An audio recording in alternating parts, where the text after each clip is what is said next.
The G1 continues on. Tonight we're going to be talking about nights 3 and 4. Unfortunately, the biggest thing is Tetsuya Naito out of the G1 after an injury. We talked about it on our first, on covering nights 1 and 2. But of course, now it starts coming into play. So people who were going to be facing Naito, they are going to have a match against somebody. And so far it's been Yuji Nagata for night 3, and then on night 4, I forget who it was. Night 4 was B Block, so it was Night 4 was B Block, so that's fine. And then night 5 it ended up being Yuji Nagata as well, but we are not covering night 5 because neither of us has finished watching it. Been a lot of shit going on. I had a busy weekend. Yeah. You want to talk about your weekend first before we get into the G1? Yeah, all right. So let's introduce the show first. You're watching or listening to the That's Wrestling podcast. If you're listening to this as a podcast, we do this show live over on Twitch and on YouTube. So you can follow the links in the show notes for that. Discord is in the show notes as well. Follow us on the Twitter at That's Wrestling 1 with the number 1 at the end. And you can follow Trae at Wrestleism. So, Trae, tell us what you did this weekend. I went to New Japan Autumn Attack in Garland, Texas. It's Dallas-Fort Worth Metroplex. Garland's a little bit northwestish of Dallas. And so these were 2 days of tapings where I think they taped about 6 weeks worth of New Japan Strong. That will start airing, I assume, a week from Saturday. And there was a lot of really good wrestling and a lot of stuff to look forward to if you're a New Japan Strong viewer. And if you're not a regular New Japan Strong viewer, there's more stuff that you need to look into. And actually now that there are, fans at the shows, and it's a 1-hour show, and you usually have 3 pretty strong matches. New Japan Strong is one of the best kept secrets in wrestling right now. Yeah, and now especially because they have a lot of they got some pretty decent big names from the kind of the main New Japan roster. They have Will Ospreay over there now, Jay White. Yeah. Those being 2 of the big names that we're not seeing in the G1 this year, but they are over in the US doing Strong and whatnot.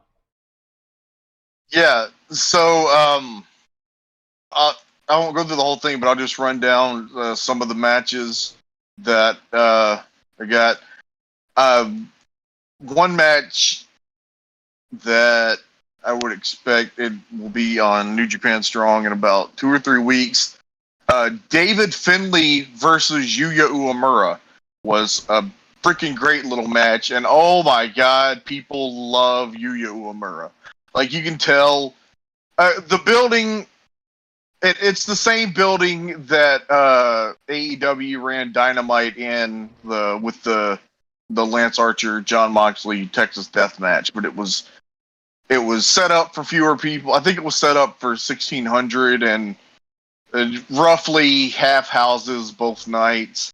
And I guess Dallas just isn't a good market for New Japan because the G1 didn't draw in 2019. So, but the people who were there, they were there for New Japan, and for mostly people who knew what was going on and knew who everybody was. And like I said, Yuya was one of the most popular guys on the shows, and he had a hell of a match with David Finley. And Tom Lawler defended the Strong Openweight title against Ren Narita, and that match was awesome. That was my favorite match of all the 2 tapings, just because it was a real grappling battle, which the kind of shit I like. So that match ruled. And then Taguchi was in. He was on both of these tapings. He's, not one that comes to the United States very often. So, like, he was much beloved, got big chance. And like I said, I'm always going to have a soft spot for Taguchi because he was, one of my first young lions. So it was great to get to see him. Did you get to see ELP and Ishimori? Yeah. They were...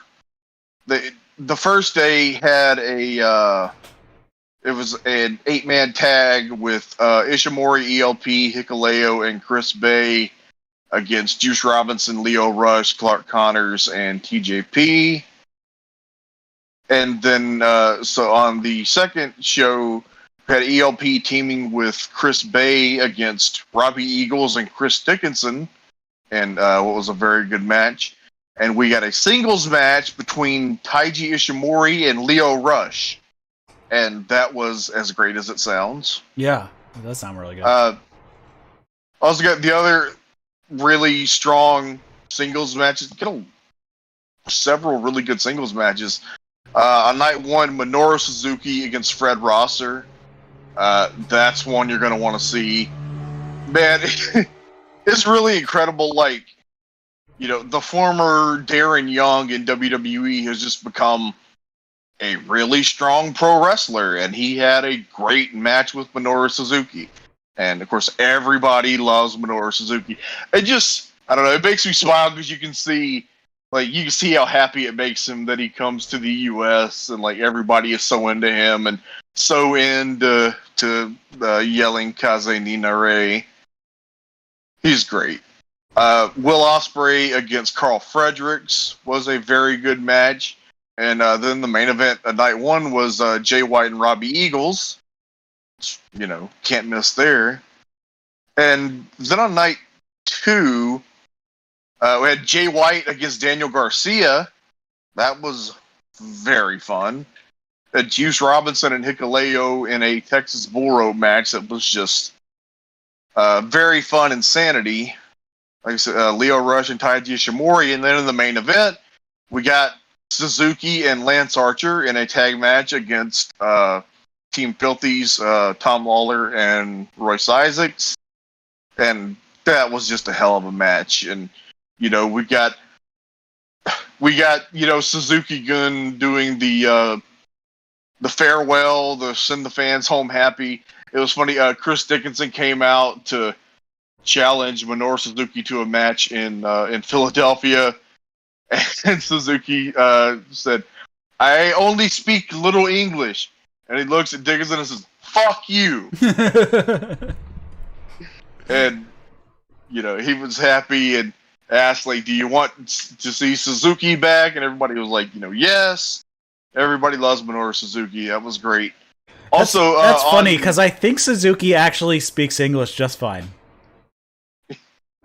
Yeah, but it was fun. Yeah. On the first night, I tweeted about it, and it got a lot of attention, including I got quote tweeted by Tama Tonga because I relayed that after his match on Saturday against Robbie Eagles, Jay White got on the microphone and said that he makes the decisions in Bullet Club, and that certain other people need to remember that. And Tama Tonga saw it and quote tweeted me and said, "You in what army? Don't forget who brought you in." And I just don't gun stun the messenger, please, Tama. I am just the messenger. See, this is where I'm hoping it goes when everything kind of gets a little bit back to normal. Is that we have to have the Bullet Club enter, Civil War, basically. Another one. Yep. Anything else you want to touch before we move into a G1 coverage here? No, it was a really good time, and yeah, if you listen to these shows, you know how much I love New Japan, how much New Japan means to me as a wrestling fan, and these were only the only time that I've got to go to New Japan Live before this was the G1 in Dallas 2 years ago, so So my second and third New Japan shows, and I just had a really great time. Yeah, I hope they come my way at some point, but it doesn't look like they're going to be anywhere near me for a while. But they filled the place that they went to. I think it was in Peabody, Mass. And everybody there super into everything that they were doing, and it's actually a really good venue. Actually getting, I was first row in the balcony, which is like better seats than like most of the place because I was right off one of the corners. So literally, like, if somebody got up on the turnbuckle, they're like 10 feet away from me at most. It was awesome. Yeah, and I was in the third row both nights, so I had a great view. Nice. It was great. All right, so let's get into this. We're going to be talking night 3 to start with, and this is A block action from Tokyo, September 23rd, 2021. And since Tetsuya Naito is injured and he has to forfeit, everybody gets their 2 points, and they've basically assigned everybody their 2 points already, regardless if he is scheduled to fight them or not, which screws up a little bit of stuff. So if you're a little confused at sometimes how somebody already has 4 points, given that this is only their second match, that is why. I feel bad for Zack. Yeah, because he actually had to beat Naito. He has fewer points, but he had to earn his points over Naito. Everyone else, and he gave everyone else their points over Naito. Right. Yeah, that's true. So we kick off the night. Tonga Loa was scheduled to face Naito, so he gets to face Yuji Nagata. And they start with 2001 G1 Climax winner Yuji Nagata. There you go. Who retired from G1 action in 2017 after he felt he could no longer win the tournament, or didn't have the stamina to win the tournament anymore. They start off with a bit of rolling, some striking exchanges. Tonga Loa hits a body slam on the floor. They work a lot of submissions back and forth. We see a Nagata lock, kicks from him, an exploder, and then we get a spear and a power slam from Tonga Loa for 2, and then Tonga Loa hits apeshit and gets the win. So he leaves the evening with his 2 points. Yeah, Nagata won the G1 Climax 20 years ago, so now he's one of the dads, but he can still put up a fight against somebody in the main mix, but he's not going to beat them at this point. And this was a good little match, I thought. I mean, it's already happened, so have you seen the first match of Night 5? No. Okay, so it's Yuji Nagata against Shingo Takagi. Oh, shit. Yuji Nagata went 17 minutes with Shingo. Yeah, okay. I'm gonna go watch that as soon as we finish recording. It was awesome, but like Tonga Loa beat the crap out of Yuji Nagata way quicker than the IWGP World Heavyweight Champion did. Well, this match went 15 and a half minutes. Did it really? It felt way shorter. 15:35. Oh. Yes, but the Nagata Shingo match was really good. It was really high impact. It was a good match. Anyways, we move on to Great-O-Khan and Toru Yano. They both have 4 points going into this match. Khan attacks Yano before he even gets to the ring. They fight on the floor. Yano gets sent into the barricade over and over. Yano reverses one of them, sending Khan into it. Yano tries to tie Khan's hair to the barricade as he had done in the past. Khan is holding the braid that got cut off to free himself from that match that I'm talking about. Khan tries to choke out Yano using his braid. They fight on the outside. Yano sprays Khan in the face with the bottle of hand sanitizer. Yano gets thrown in the barricade. Kon grabs some handcuffs. Yano takes them away and throws them down the entrance ramp. Yano grabs a pair of his own, puts them onto one of the barricades. He drags Kon over to them. Kon pushes Yano into the barricade. Yano's the one who gets handcuffed to the barricade. And Yano pulls out a key, but Kon sees it and takes the key away. So Yano is trying to figure out what to do, but he realizes that he's on the end of the barricade where the barricade connections are. So he undoes the barricade connection where it connects to like the feet, the top railing connects to like the foot. And he slips out, but back in the ring, he doesn't get very far. Kon hits him with the Eliminator and gets the victory. So Great Okan leaves the night 6 points to Yano's 4 points. It's all coming together. Great Okan's going to go all the way. This was, you know, it was fun. It was a Yano match, but you know, I like the stuff that like it's long-term storytelling. You know, I mean, I like this match. I like the callback because Kon had the braid that had gotten cut off previously when Yano tied him to the barricade.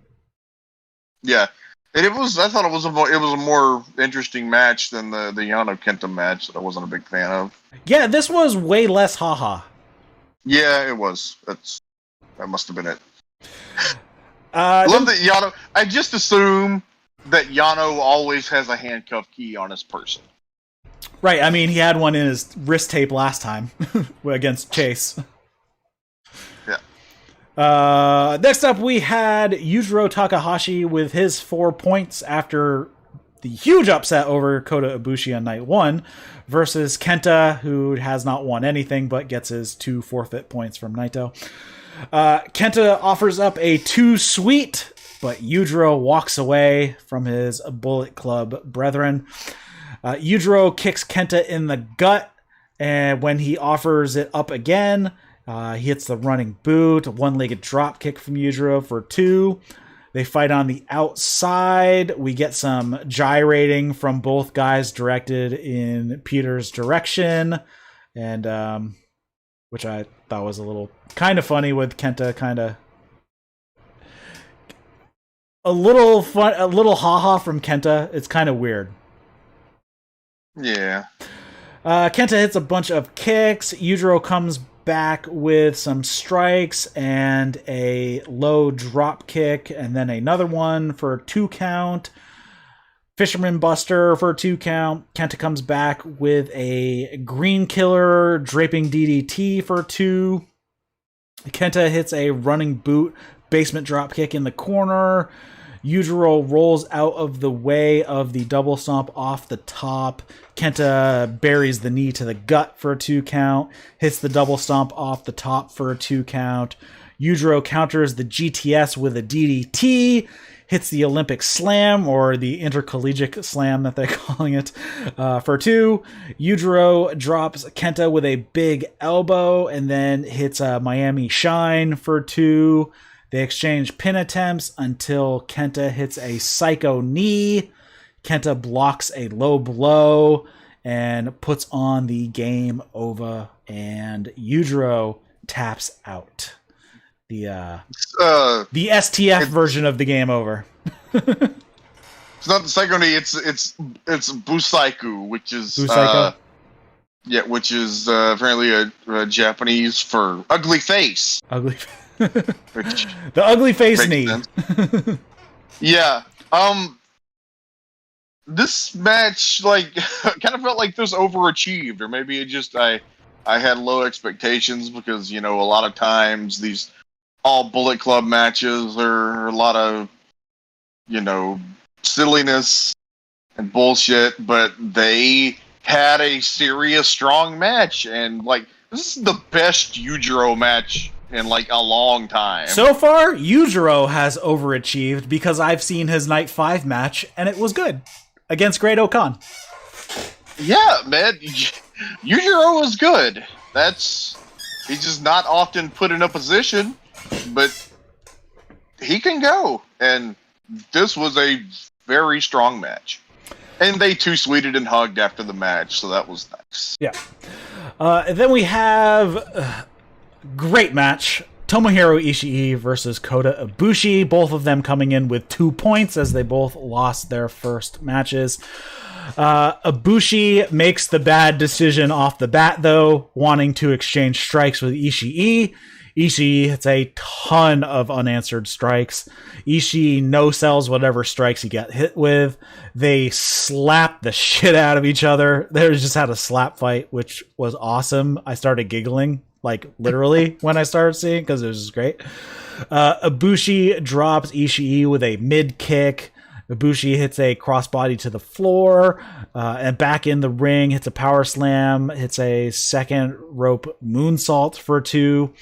Ibushi hits a drop kick, hits a shoulder tackle that throws... Ishii hits a shoulder tackle that just throws Ibushi across the ring. Ibushi hits a delayed avalanche vertical suplex for 2. Counter and avoidance from each of the guys until Ibushi hits a kick and we double down. They start going to exchanging a bunch of strikes when they get to their feet.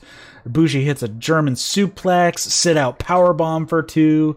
Ishii clocks Ibushi with a massive headbutt. We double down again. Big clubbing blow from Ishii drops Ibushi. Ibushi flips out of a suplex, but is wrecked by 2 massive lariats from Ishii. Ibushi throws a desperation head kick, and they both collapse once again. A desperation lariat from Ishii, and they both collapse. And then we get a rising knee from Ibushi. Kamigoye. Ibushi collapse on top of Ishii, and he gets the pin. This is a really fun match. These two always have good matches. Yeah, that's what I was going to say. This is like one of my favorite in-ring rivalries in all of wrestling, because they always just beat the absolute shit out of each other.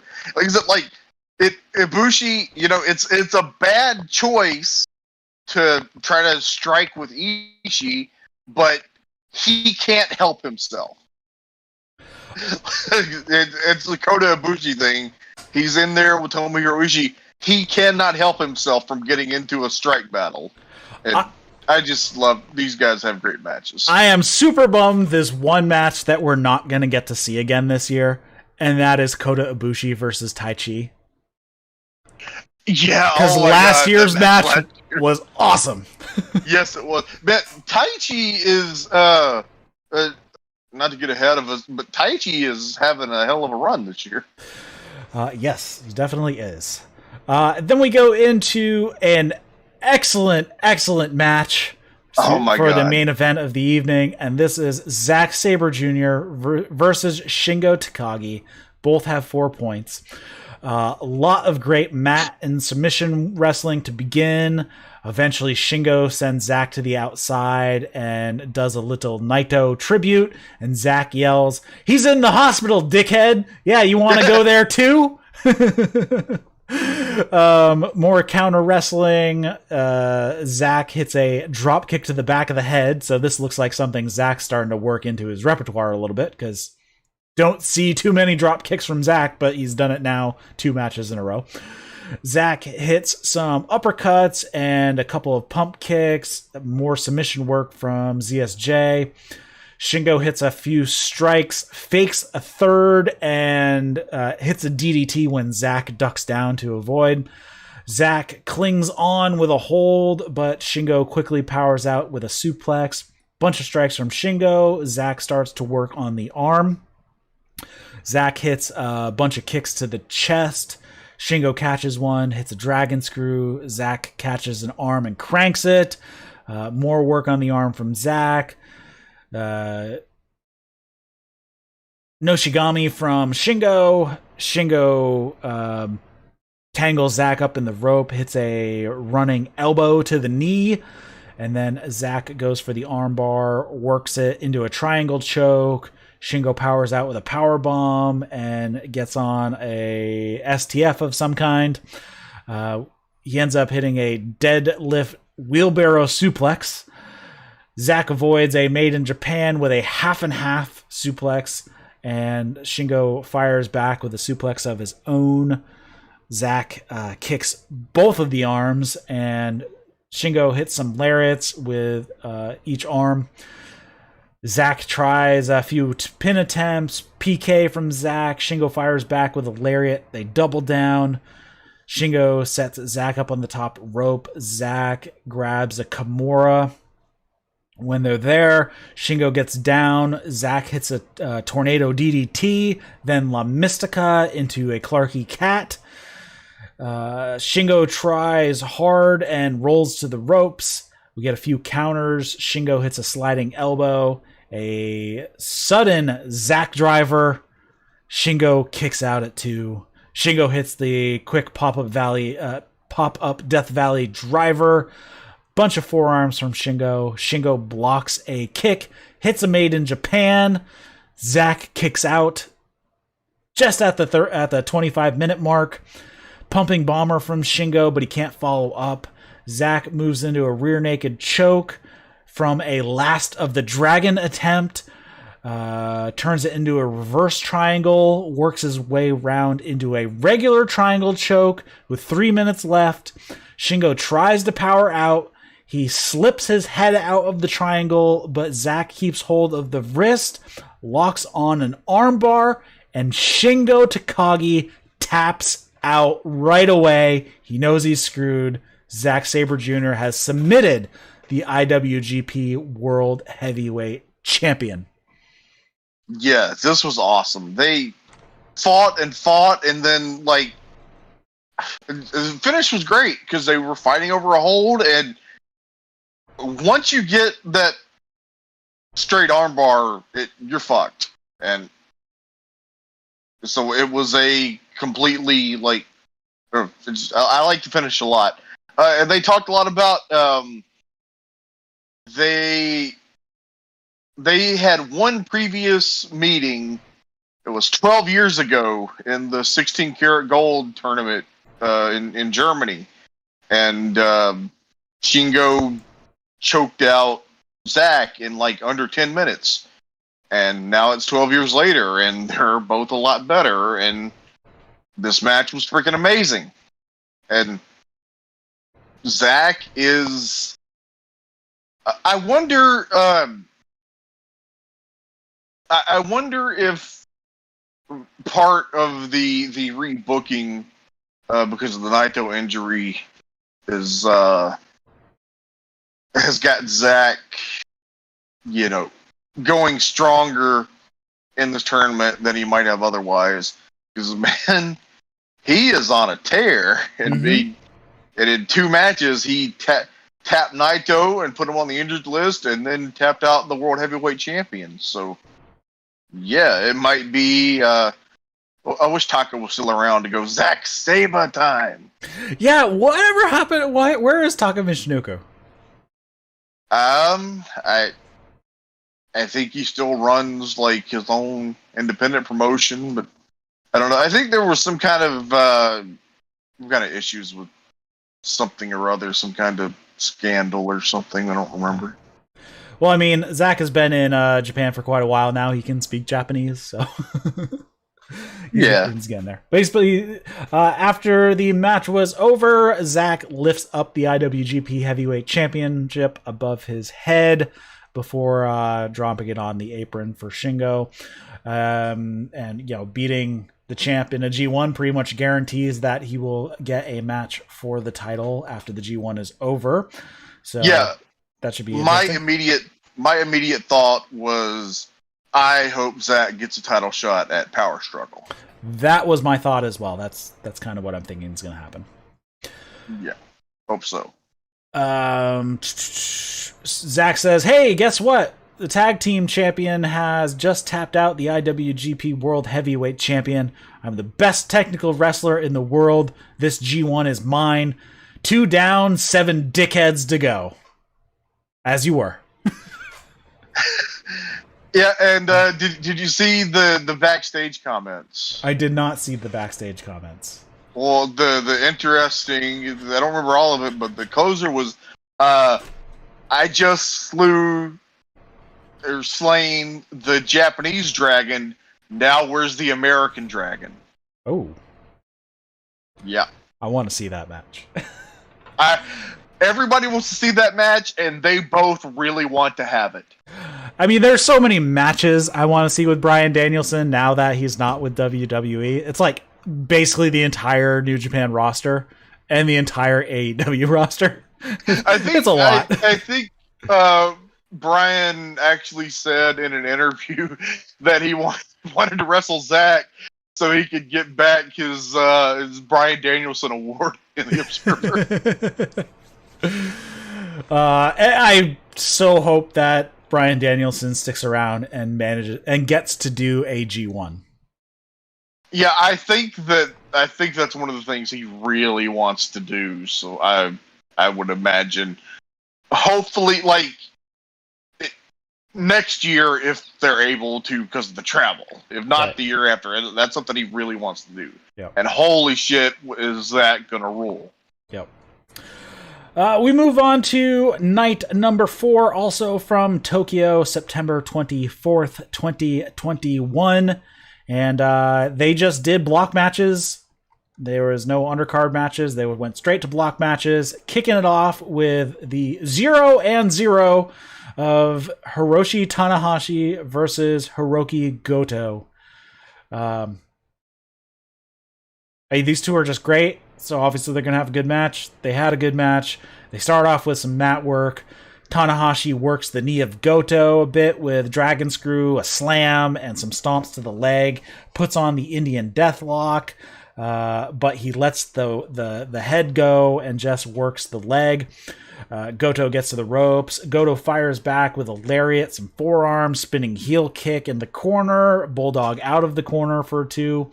Tanahashi lands all of his weight on a second rope somersault senton for a 2 count. Back and forth. Tanahashi kicks the knee. Goto hits a Yushi-Hiroshi on that same knee that's been worked over. So it was poor planning on his part. We get a top rope elbow drop from Goto for 2. They fight on the top rope, but nothing happens. They end up back onto the mat. Tanahashi hits a twist and shout sling blade for a 2 count. Aces high, but then crashes and burns on the high fly flow. So he ends up eating a reverse GTR for a 2 count. Tanahashi grabs an inside cradle before he can get hit with a GTR, and he pins Goto. Yeah, it was kind of out of nowhere, but then that's an old Tanahashi staple from way back in the day. That it used to be called lightning speed inside cradle. That he would catch people with that out of nowhere. And these two always have great matches. It's classic New Japan. They start with wrestling and then steadily up the tempo to test each other until it's a test of fighting spirit. And you know me, that's the kind of shit I like. And Tanahashi worked the leg because he has a history of beating Goto with the Texas Cloverleaf. And then Goto was trying to put him away with big moves, but then Tanahashi caught him with the inside cradle and got the win. And I quite liked this. Next up, we had Chase Owens versus Tonga. So, again, I wasn't expecting much from this match, but I really like this match, and I loved the finish. Yes. Jado is out there, encourages the two guys to too sweet before they start. They play fair at the start with rope breaks.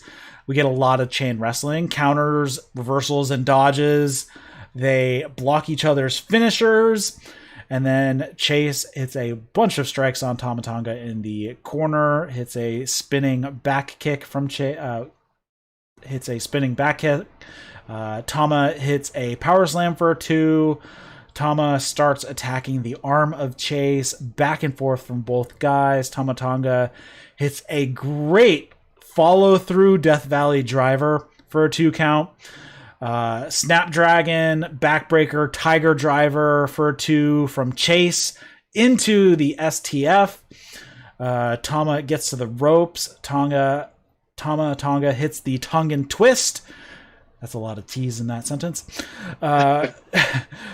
Shots back and forth. Chase pulls off and pushes off a gun stun attempt and hits a big V-trigger. Hits Jewel Heist for a 2 count. Again, massive V-trigger from Chase. Chase picks up Tama for the package pile driver, and when he lifts up, Tama counters it with a gun stun and gets the victory. I love the end of this match. This match was just good. I really liked it. It was good. That finish was awesome, and they had a completely clean and fair match, and then they walked the back together. You notice there's a lot less conflict in Bullet Club when Jay White isn't around. That everybody seems much more harmonious. Yeah. So, good match for both of them. So far, both guys have put in solid G1 matches. Yeah. Next up, we have the 2-point Jeff Cobb against the 0-point Yoshi-Hashi. We see the power from Cobb in the early lockups. Yoshi-Hashi low bridges Cobb to send him to the outside. I am the worst typer in the world. I'm so dyslexic because I wrote Yoshi-Hashi low bridges Cobb to send me to the outside. Yoshi-Hashi throws Cobb into the barricade a couple times, tosses Cobb into the ring before Cobb can do any damage. Cobb comes back with a slam and then a drop kick for 2. Yoshi-Hashi tries to make a comeback. It gets cut off quickly. Cobb with some massive strikes, belly-to-belly suplex, then a spin cycle for 2. Standing moonsault for 2. Yoshi-Hashi hits a surprise Snapdragon suplex, and then he knocks Cobb down with a lariat. Hits a couple thrust kicks, and then Yoshi-Hashi hits a destroyer on Jeff Cobb. Very impressive for a 2 count. Running double knees, Meteora, whatever you want to call it, for a 2 count. Yoshi-Hashi goes for Karma a couple times, but he just can't hit it. Cobb hits some strikes, German suplex, and then Cobb gets up, but he is wobbly on his feet. Cobb hits a thrust kick. Yoshi-Hashi blocks a Tour of the Island and fakes a Karma attempt into a roll-up attempt for a 2 count. And Cobb hits a massive shoulder block, hits Tour of the Islands, gets the victory. Cobb up 4 points here. Yoshi-Hashi still at 0. Yeah, I like this a lot. It was exactly what you'd expect. Yoshi-Hashi fought hard, but he could not overcome Cobb's physical will, as it should be. Yoshi-Hashi did exactly the right hope spots. He went after Cobb's knee and used that to create openings, but then Cobb still killed him because he's a fucking beast. Mm-hmm. That was the only time I have ever been okay with somebody kicking out of a Canadian destroyer. It was just he's got like a gigantic, strong, thick neck. He can survive. And then in the end, Yoshi-Hashi just didn't have a way to beat Cobb. He was too big for the butterfly lock. He was too heavy for Karma. Yoshi-Hashi had his best chance when he countered that near fall, countered the Tour of the Islands into the cradle, but then he took a tour and didn't come back. We move on to another fun match, and this is Sanada with 2 points, Taichi with 2 points. They play with the crowd a bit, popping their pecs to the crowd. Slow start. Taichi works some stretches. Eventually they separate and Sanada hits a drop kick to the knee. and then fires up and hits some throws, and then a backbreaker, does a crossbody to the floor. We see a hook kick from Taichi that sends him into a double down. Shots back and forth between them. Again, magic screw from Sanada for 2. They exchange strikes back and forth. Sanada hits a tiger driver. Taichi comes back with a Saito suplex. Sanada hits a suplex, and both guys fall out of the ring on different sides, and both answer the 20 count at 19, but they're both still laying on the mat. They get to their feet, and they exchange their strike of choice. Sanada with the hands, and Taichi with kicks, except for a surprise rolling elbow that drops Sanada. They keep countering each other with pin attempts. Sanada hits a TKO for 2. Taichi gets the knees up to block Sanada's moonsault. Strikes back and forth. Sanada with a rolling elbow. Taichi with a jumping knee. And then a head kick to Sanada.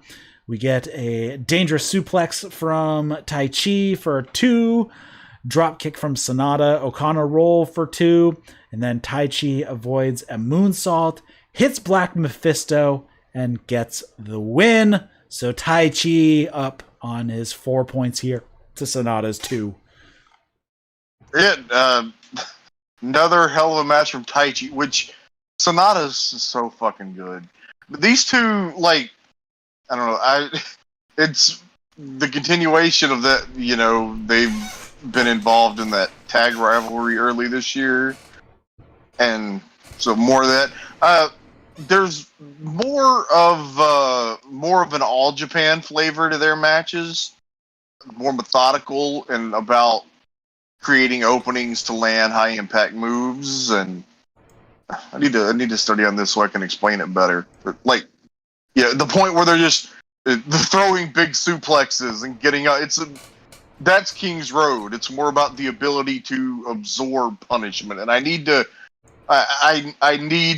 articulate the differences between King's Road and Strong Style so I can explain it better. But they did some great counter wrestling and just went hard at it, and then Taichi just avoided the moonsault and won with the Black Mephisto. And he's, like I said, having a hell of a run. I wrote this is the best Taichi match I've ever seen. I may have to admit that I forgot about the Ibushi match last year, maybe, but that was, you know, this was a stronger match. That the Ibushi match was just an incredible, violent kick fest. Yeah. But yeah, I love this match. And Taichi with little show of respect to Sanada after. I love their strange little friendship. Yeah, I noticed that too. I didn't write it down, but that was something I did notice, that I had a little had some words for Sanada while he was down and patted him on the chest before he made his exit. Yeah. Next up, we had what was probably Evil's least shitty match that he's had in like 2 years. Yeah. Because it was against Kazuchika Okada. Hard to fuck that up. Yeah, but of course the beginning was crap because Togo distracts, Evil attacks from behind. But Okada takes control immediately. We get Togo interference again on the outside. Okada is sent into the barricade. Timekeeper knocked over. Togo removes a corner pad. Evil works the knee a bit. We get some big forearms from Okada.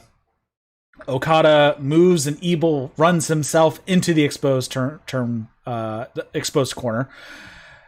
Swinging neckbreaker from Okada. They double down. We get a running elbow from Okada. Hip attack in the corner. DDT for a 2 count. Evil rolls to the outside. Okada follows him. Evil knocks over the timekeeper again while everybody is checking on the timekeeper, including the ref. Evil hits Okada with a chair and then sits Okada in the chair, and he backs up and starts running, but Okada toe holds Evil into the chair. Back in the ring, Okada hits a drop kick and puts on the money clip. Evil makes it to the ropes, gets scoop slam, and then top rope elbow drop. He calls for the Rainmaker. Evil pulls the ref. And when Okada hits the ropes, Togo hits him in the back with a chair. Evil hits a lariat and covers. Okada kicks out at 2. I was going to say, I don't know why I was going to say Shingo. It says Evil right here. Evil sets Okada on the top rope and hits him with a superplex for 2.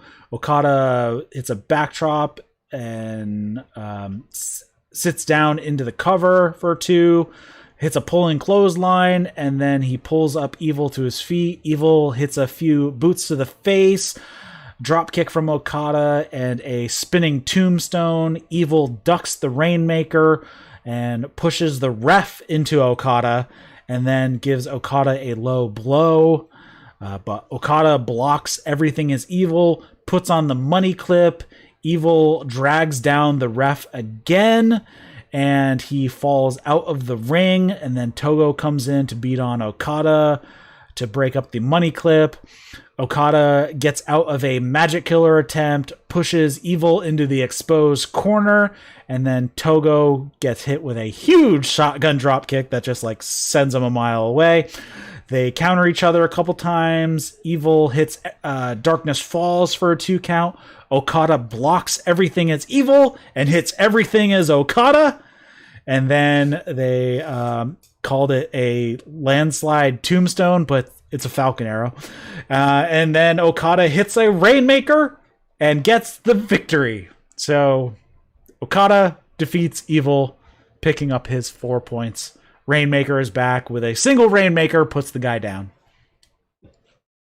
Yeah, again, probably I discounted it a little bit just because I'm so sick of the Evil bullshit. It was that's why I said in this match, I guess. Yeah, that's why I said it was the least shitty Evil match in the past 2 years. And it was like it. And I wrote here 7 minutes. The Evil bullshit is minimal, and I'm starting to get into the match a little bit, but I don't trust it. Right. And eventually, it was mostly straight, and then they did a bunch of bullshit at the end. But then at least Okada won clean with the Rainmaker. So I'll give this 1 thumb up. Yep. After the match, Okada gets on the mic, says, "Do you think the Rainmaker is going to give up? It's pretty obvious that Okada is going to win the tournament. It's only the second win, but I don't plan on having anyone stop me. No one can stop the Rainmaker. I'm going to keep firing through the G1. Thanks for the support. The G1 has just gotten underway. It's going to get even hotter from here. There's more to look forward to, and Okada is going to make it rain on the G1 climax." Yeah, I actually would favor the idea of Okada winning the tournament. Actually, like my 2 picks to win the tournament would be Okada and Shingo. And if Okada wins the tournament, I think that it should be over Shingo in the final, because Shingo beat Okada twice this year, and I like that the synchronicity in booking. So yeah, I love that the Rainmaker is back. Yeah, I mean, I could see. I think a really good final would be Ibushi Okada. But yeah, I mean, Shingo Okada in the finals would be good as well. There would be 4 finals in the row for Ibushi. I don't know if that's. Hey, you never know. Yeah, I kind of feel like he should, lose just enough to not be in the finals mix this year. Yeah, then it does get difficult with the A block, because I mean, you got Shingo, Zack, and that's it for like main eventers. And I would love either one of those, have Zack make the final with Okada based on, because he's going to have the tiebreaker over Shingo now, and that may be a very crucial tiebreaker later on. Yeah, that would work too.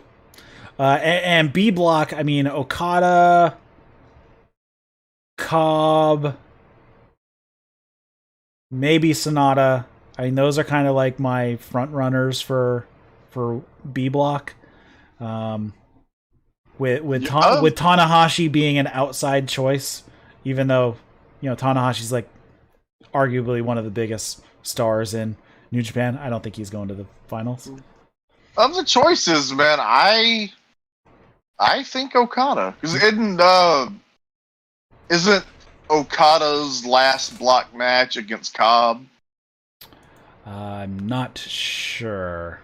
I haven't really looked at the schedule that much, but I would not be surprised if that was the case. Just based on kind of the Gato's booking pattern, I could see Okada beating Cobb to get into the finals. Yes, you are correct. Okada versus Cobb on the last night. Yeah, for all the bitching that people did about the lineup, this G1 is delivering in the ring. Yeah, so far so good. I'm quite happy with it. Me too. Yeah, so I'm not sure when we'll get back. Night 5 has already happened. Night 6 happens in a few hours, I believe, right?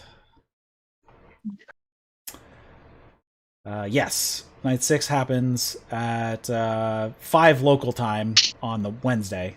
So that's going to be roughly 5 o'clock Eastern. So usually they're 12 hours, I think. So, yeah. I'm not sure when we will be back. I'll talk with Trae about that. But we will be back talking AEW Dynamite if you're up for it, because I know Daryl cannot make it this week. Oh. Well, yeah. If you tell me ahead of time, I can prepare for it. All right. So Thursday, we will be back with AEW Dynamite. And if we happen to watch it, we'll probably do day 5, 6, either on Thursday or Friday. Yep. All right. Sounds good. Anything you want to touch on before we wrap it up here? No, last words are for fools who haven't said enough. Okay. Thanks, everybody, for watching and listening. If you're listening to this as a podcast, we do this show live on Twitch and on YouTube. So come hang out with us over there. Links are in the show notes. Also, a link to our Discord is in there as well. Follow us on Twitter at That's Wrestling 1. Comments, question, feedback, you can send those to Eric at that'swrestling.com or send it through the Twitter. And drop a review on your favorite podcast app of choice. And if you're watching this on VOD, give it a thumbs up or all that fun stuff. So for Trae, you can find him over at Wrestleism. My name's Eric. You've been watching and listening to That's Wrestling. See you later, guys.